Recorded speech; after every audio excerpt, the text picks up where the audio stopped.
interesting. If we get our hands on the password of the control unit, we might be able to solve the disturbance within the ruins fairly quickly. It's unfortunate. Mr. Thorne was the only one who knew the password.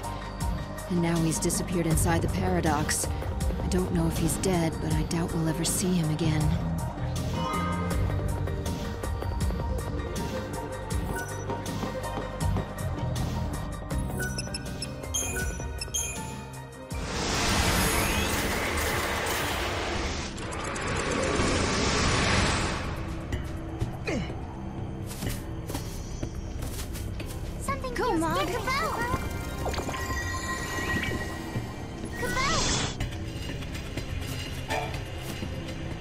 Who am I?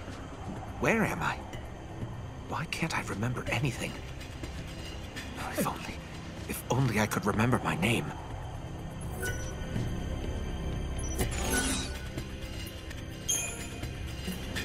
Yes, that's it. My name is Thorne. I remember everything.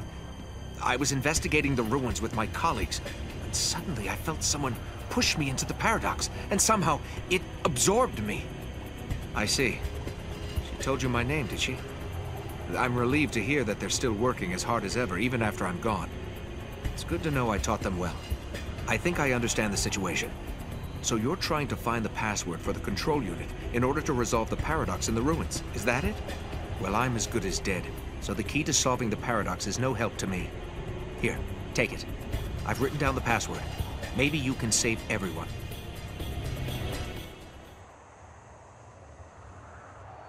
Thanks to my amazing leadership, we finally found the first password, Kupo. If we find the other one, we'll be well on our way to solving the case, Kupo. And when we do, the government will give us oodles of gil and I can buy whatever my little heart desires, Kupo.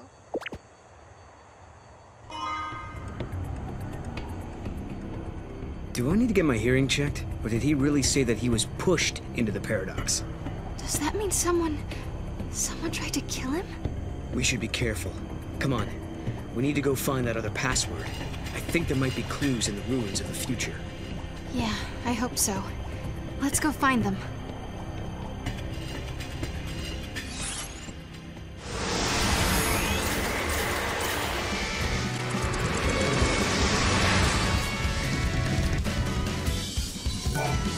The whole place is talking about you guys. From what I hear, you're pretty good for a couple of newcomers.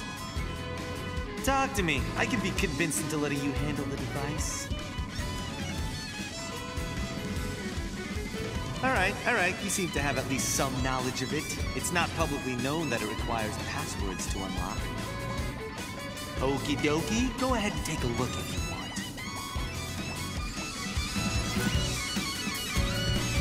I thought you guys wanted to examine the device for yourselves.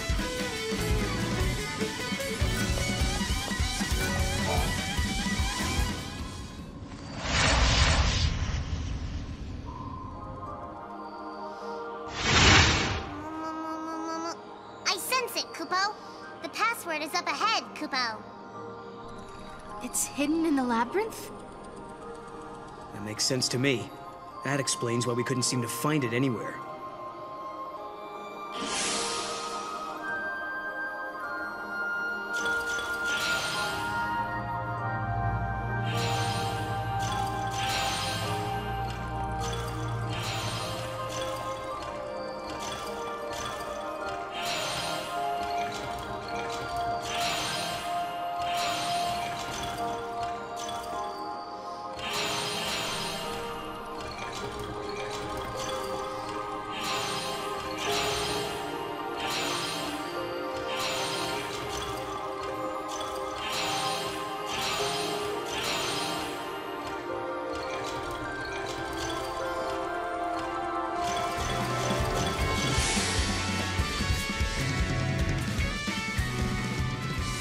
We finally got our hands on the second password, Kupo. Now all that's left for us to do is return and resolve the paradox, Kupo. I'm going to be rolling, no, swimming in gil, Kupo. But it looks like Noel and Sarah have something on their minds, Kupo. I wonder what's happening, Kupo.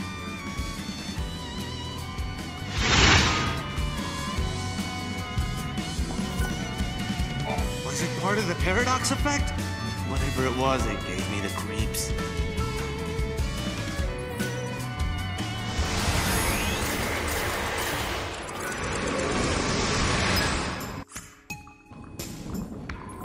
You've obtained both of the passwords? Well, let's try them out and see if they're the real deal.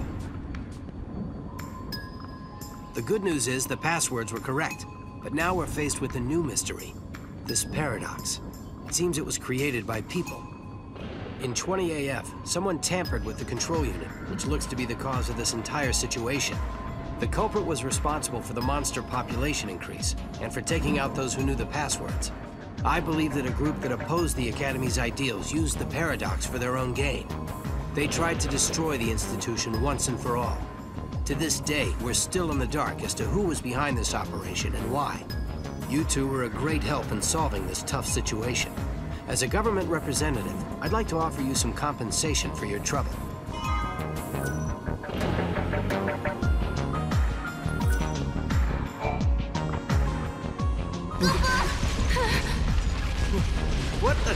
What is that thing?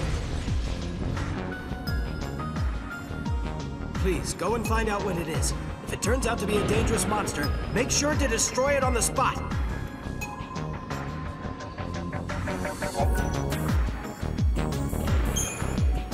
I thought the paradox had been dealt with. So what's this big ugly guy doing here? He was hiding in the void beyond, Kubo. When the portal was closed, he was trapped in this world, and now there's no way back home, Kubo. If we don't defeat this monster, then who knows what'll happen to Cocoon? Come on, Noel. Mog, you too!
I can't believe a man-made machine could bring forth such a terrible monster.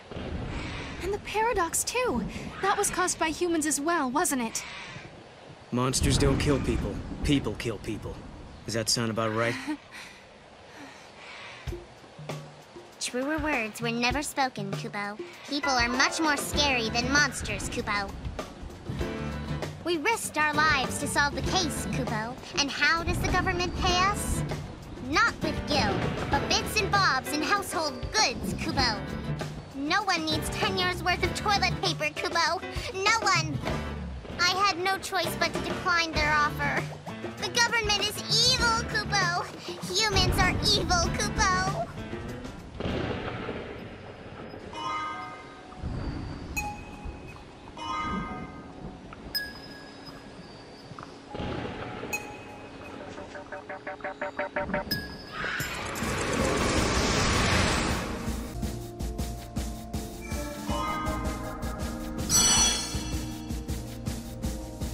Without first resolving the paradox, Sarah and Noel defeat the rampaging giant Atlas.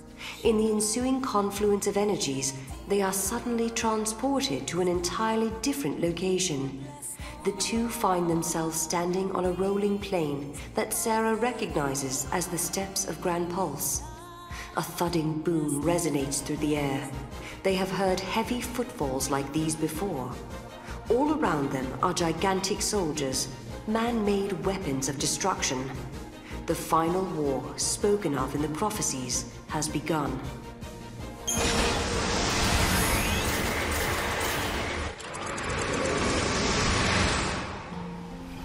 A colossal war once raged across the land. The spark was the pillar of Cocoon, growing weaker by the day, threatening to collapse. Among the people, there were those who sought to resurrect the Fal'Cie. They wanted to use their power to avert catastrophe. However, there were many who feared the Fal'Cie and their part in Cocoon's history. The populace was split. Anger divided them. Over the course of time, the debate escalated into war. As the battle raged on, one side created soldiers the size of mountains. Instead of surrendering, their rivals retaliated by building their own massive weapons. What began as a dispute between humans became an earth-shattering war between giants. The titanic conflict grew beyond the people's ability to control. Pulse became a scorched battlefield. And eventually, what they set out to protect was destroyed. That story has been passed down for generations. It happened long before I was born, but for Sarah, it's a war she knows nothing about, one that has yet to take place. The massive weapons of war overran the land. They say it was the beginning of the end of the world, the day the giants caused the fall of Cocoon. If it's true. If we defeat all the giants, then we should be able to save the future. And the world. I've made up my mind. I'm staying here with you, Noel, in this time. I can't let the world be destroyed. Thanks, Sarah. The pillar supporting Cocoon is already weak and starting to crumble. There's not much time left for us. But even so, we're not going to give up. We can't. Because I know what happens after Cocoon comes crashing down from the sky. The world is stripped of growth, of life. The water runs dry, and even the winds grow still. Everything withers away in a slow death. It's a world with no hope, no future, nothing. A forsaken world. That's the world in which I was born.